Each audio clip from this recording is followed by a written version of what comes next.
Today I'm going to show you how to install a DIN, or known as a DIN radio, in a 73 to 79 Ford truck. It's all the same: F100, F150, 250, 350, and I think even the vans. I'm not sure, I've never had a van. It's not very hard. However, it does require some hacking of the dash, which a lot of people won't do or like to do. They don't make an install kit for these. It's all do-it-yourself. So hopefully this video will give you an idea as to how to do it. It's not very hard though. Now the first thing you'll want to do, like any other time you work on your truck's electrical system or any other car's electrical system, is to unhook the battery. Just for safety cautions, just so you don't short anything out, you can take off either side, doesn't really matter. Now my truck, I've already installed the radio and everything is hooked up, but I did go ahead and I removed the face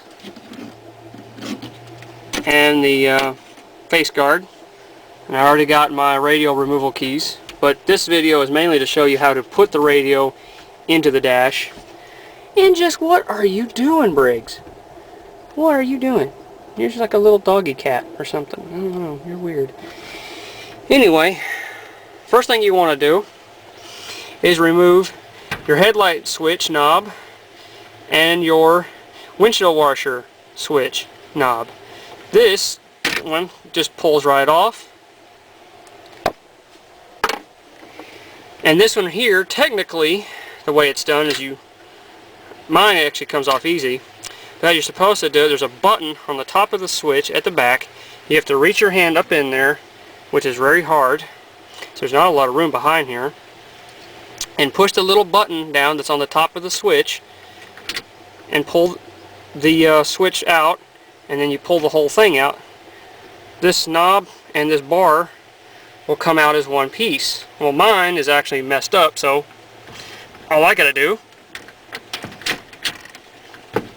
is pull it off.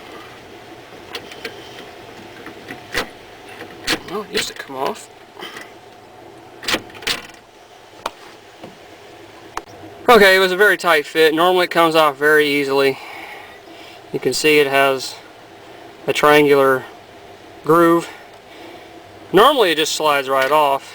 I don't know why, for some reason it was stuck. I guess the heat finally been getting to it and it's now hard to pull it off. Mine's messed up.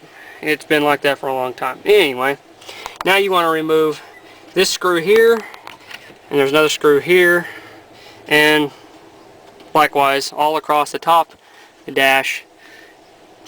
You want to pull those out, but I have another step. I have to remove my radio to get this black dash panel off, so I'll do that next. Okay, got my radio out just so I can get the dash panel out. This is actually a good time for me to actually blow all the dust out of this, since this truck doesn't have AC and I have to drive with the windows down and it gets a lot of dust in here. All these wires are from the radio and my amplifier. I'm not going to show you how to wire up a radio because every radio is different. So for the actual wiring up aspect, just follow the instructions that your radio gives you. Alright, now with all the screws out, you want to remove your dash panel, which is a little tricky because of all the AC controls and everything up here. And mine's even harder because I have that tack and all these other things in the way. This will take me a while to get out because this is very hard to get in here in the first place. Drop my transmission selector.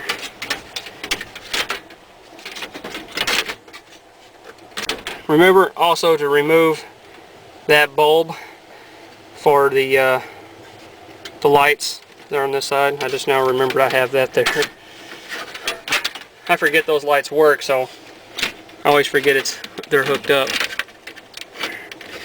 This is very tricky to get this back out of here. Yes, that is an unbelievable nightmare for me to get that out because I have a tachometer in place. But anyway, what you want to do, this bracket here on your truck will still have a little bracket that actually fills in this void that you can tell I cut out. and we'll screw on down here. There'll be a small square hole for your small radio to fit through, and it'll have 2 holes for the knob shafts to stick through. Well, if you try to cut that to make the DIN fit, you will find that there will only be very little bit of space left, little strips of metal on each end. It's almost so little tiny of a strip of metal, it's not even worth trying to save it. So it's best just to take you like a hacksaw or something. What the heck are you doing, cat? Jeez. Anyway, just take something like a hacksaw or sawzall and just cut that bracket off. The 2 screws at the top will hold this in place just fine, so you'll be alright. As far as the dash panel part, it's fairly easy. You just got to trace it out, cut out the piece, which you can tell I've already done. And you take the radio cage, stick it in there like it's supposed to go, and just bend the little metal tabs wherever necessary to hold the cage into place so it don't come out, as you can tell. And that's really about it. That's all you really have to do to install a DIN radio in these trucks.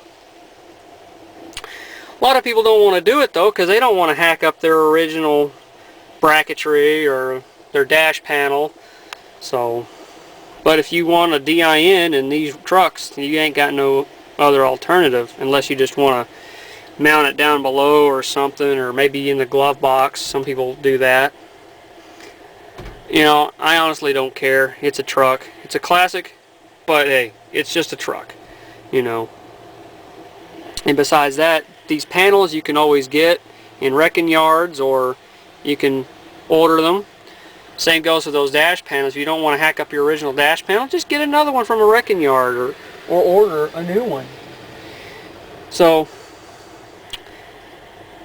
installation, as far as putting it back in, just like any other DIN radio, you put the cage in, you wire it up, you slide the radio in, you're done. Put your battery cable back on, put your dash panel back in, put all the screws in. The only thing I did differently is, you'll notice here on my dash panel, I put a small screw right there. It wasn't really small, it's kind of long really, but it's all I had at the time. And I drilled a hole right here. That's to screw this panel back to the dash, is because, in case you can't tell, there's a lot of wires and vacuum lines and everything up in there.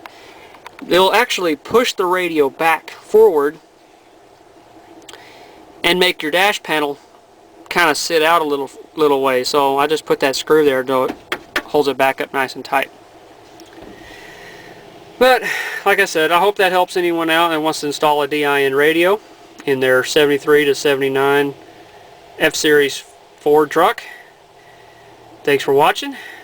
Keep it tuned to 76 Hot Rod F250's channel. More vids. Later.